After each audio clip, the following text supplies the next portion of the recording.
മക്കളെ, ഇന്ന് നമുക്ക് സാഫ് സഫായി മേ അവൽ ഗാവ് അതുപോലെ തന്നെ ഗുദ്സേ പ്യാർ ഈ 2 ചാപ്റ്ററിൽ നിന്നും എക്സാമിന് ചോദിക്കാൻ സാധ്യതയുള്ള ക്വസ്റ്റ്യനാണ് നമ്മൾ നോക്കുന്നത്. ആദ്യം തന്നെ പാരഗ്രാഫ് തന്നിട്ട് താഴെയുള്ള ക്വസ്റ്റ്യൻ ആൻസർ എഴുതാനുള്ള ക്വസ്റ്റ്യനാണ് ആദ്യം തന്നെ തന്നിരിക്കുന്നത്. അപ്പോൾ നമുക്കതൊന്ന് വായിച്ചു നോക്കാം. एशिया का सबसे साफ सुथरा गाँव മാവ്ലിംഗ്ലോങ് മേഘാലയ में है. ഏഷ്യയിലെ ഏറ്റവും വൃത്തിയുള്ള ഗ്രാമമായ മാവ്ലിംഗ്ലോങ് മേഘാലയയിലാണുള്ളത്. साल 2003 में इस गाँव को एशिया के सबसे साफ सुथरे गाँव के तौर पर चुना गया. 2003 ഈ ഗ്രാമത്തിനെ ഏഷ്യയിലെ ഏറ്റവും വൃത്തിയുള്ള ഗ്രാമം എന്ന രീതിയിൽ തിരഞ്ഞെടുക്കപ്പെട്ടു. इस छोटे से गाँव में प्लास्टिक पूरी तरह से प्रतिबंधित है.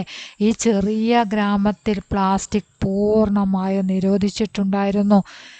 इस गाँव में जगह जगह बांस से बने हुए डस्टबिन लगाए गए हैं. ഈ ഗ്രാമത്തിൽ എല്ലാ സ്ഥലങ്ങളിലും മുള കൊണ്ടുണ്ടാക്കിയിട്ടുള്ള ഡസ്റ്റ്ബിൻ സ്ഥാപിച്ചിട്ടുണ്ട്. നമുക്ക് ക്വസ്റ്റ്യൻ നോക്കാം. ഒന്നാമത്തെ ക്വസ്റ്റ്യൻ, ഏഷ്യ കാ സബ്സേ സാഫ് സുഥര ഗാവ് കോൺസാ ഹെ. ഏഷ്യയിലെ ഏറ്റവും വൃത്തിയുള്ള ഗ്രാമം ഏതാണ്? മാവ്ലിംഗ്ലോങ് അല്ലേ? നമ്മളിവിടെ ഫസ്റ്റ് വരിയിൽ വായിച്ചതാണ്. ഏഷ്യ കാ സബ്സേ സാഫ് സുഥര ഗാവ് മാവ്ലിംഗ്ലോങ്. മാവ്ലിംഗ്ലോങ് കഹാ സ്ഥിത് ഹേ. ഈ മാവ്ലിംഗ്ലോങ് മേഘാലയ മേ ഹേ എന്ന് പറഞ്ഞില്ലേ? അപ്പൊ എവിടെയാണ് സ്ഥിതി ചെയ്യുന്നത്? മേഘാലയയിലാണ് സ്ഥിതി ചെയ്യുന്നത്. ഇതാണ് അതിൻ്റെ ആൻസറായിട്ട് വരുന്നത്. മാവ്ലിംഗ്ലോങ് को कब एशिया का सबसे साफ सुथरे गाँव के तौर पर चुना गया है. മാവ്ലിംഗ്ലോങ്ങിനെ എപ്പോഴാണ് ഏഷ്യയിലെ ഏറ്റവും വൃത്തിയുള്ള ഗ്രാമമായിട്ട് ആ ഗ്രാമം എന്ന രീതിയിൽ തിരഞ്ഞെടുക്കപ്പെട്ടത്? 2003 അല്ലേ? 2003 നമ്മൾ ഈ പാരഗ്രാഫിൽ പഠിച്ചതാണ്. 2003. മാവ്ലിംഗ്ലോങ് में पूरी तरह से ക്യാ പ്രതിബന്ധിത് ഹേ. മാവ്ലിംഗ്ലോങ്ങിൽ പൂർണ്ണമായിട്ടും നിരോധിച്ചത് എന്താണ്? പ്ലാസ്റ്റിക്, മിഠായി, കാഗസ്. ഏതാണ്? പ്ലാസ്റ്റിക്. അടുത്തത്, മാവ്ലിംഗ്ലോങ് മേ കിസ് സേ ബനെ ഹുയെ ഡസ്റ്റ്ബിൻ ലഗായെ ഗയെ ഹേ. മാവ്ലിംഗ്ലോങ്ങിൽ എന്തുകൊണ്ട് നിർമ്മിച്ച ഡസ്റ്റ്ബിനാണ് സ്ഥാപിച്ചിരുന്നത്? ബാംസ് സേ, മുള കൊണ്ടുണ്ടാക്കിയല്ലേ? ബാംസ്. ഇതാണ് ശരി. പ്ലാസ്റ്റിക് അല്ല, കാഞ്ചല്ല, ബാംസ് ആണ്. അടുത്തത്, കവിതാംശ പഠേ ഓർ അനുബന്ധ പ്രശ്നമൊക്കെ ഉത്തരലിക്കുകയും. ഇത് നമ്മൾ നേരത്തെ പഠിച്ച ഗുദ്സേ പ്യാർ എന്ന കവിതയിലെ വരികളാണ്. താഴെ തന്ന ക്വസ്റ്റ്യൻ നമുക്ക് നോക്കാം. കവിതാസേ സമാനാർത്ഥക ശബ്ദ ലിഖിയും. കവിതയിൽ നിന്നും സമാനാർത്ഥം വരുന്ന ശബ്ദം തിരഞ്ഞെടുത്ത് എഴുതാനാണ് പറഞ്ഞിരിക്കുന്നത്.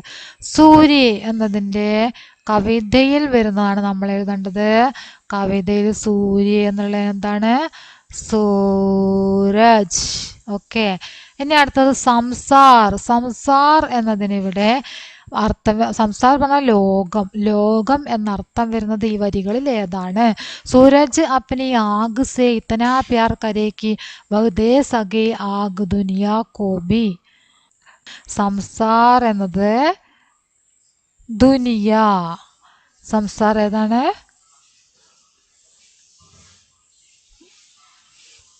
ദുനിയ. പിന്നെ അഗ്നിയാണ് അല്ലേ? അഗ്നി. അഗ്നി ഏതാണ്? ആഗ്. അഗ്നി ഏതാണ്? ആഗ്. അപ്പൊ കവിതയിൽ നിന്ന് നമ്മൾ അതൊക്കെ കണ്ടെത്തി. സൂരജ്, ദുനിയ, ആഗ്. കവിതാംശക്ക് ആശയം ലിഖിയും. അടുത്ത ക്വസ്റ്റ്യൻ എന്താണ്? കവിതയുടെ ആശയം എഴുതാനാണ്.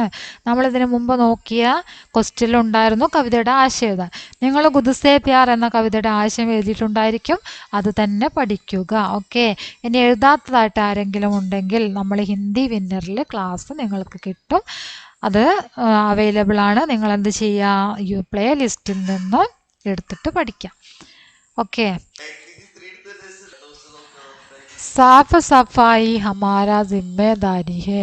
स्वच्छता से रहने पर स्वस्थ जीवन जी सकते हैं. स्वच्छता पर एक नारा गीत तैयार करें. ഇത് വൃത്തി, ശുചിത്വം അർത്ഥം അതിനെക്കുറിച്ചുള്ള നാരാഗീത് തയ്യാറാക്കാനാണ് പറഞ്ഞത്. ഇത് ടെസ്റ്റിലുണ്ട് നാരാഗീത്. നമ്മൾ ടെക്സ്റ്റ് ബുക്കിലെ ആക്ടിവിറ്റീൻ്റെ ഭാഗം ഉണ്ടല്ലോ, ആ ഭാഗത്ത് നിങ്ങൾ കണ്ടതാണ് ഈ നാരാഗീത്. നാരാഗീത് ആകെ ബഡായേ പറഞ്ഞിട്ടൊരു ക്വസ്റ്റ്യൻ ഉണ്ടല്ലോ, അത്. അപ്പോൾ അതിൽ തന്നിരിക്കുന്ന നാല് വരികളുണ്ട്. ടെക്സ്റ്റ് ബുക്കിൽ നേരത്തെ ഉള്ള പ്രിൻ്റ് ചെയ്ത് വന്ന 4 വരി. ആ 4 വരി നിങ്ങൾ പഠിച്ചാൽ മതി.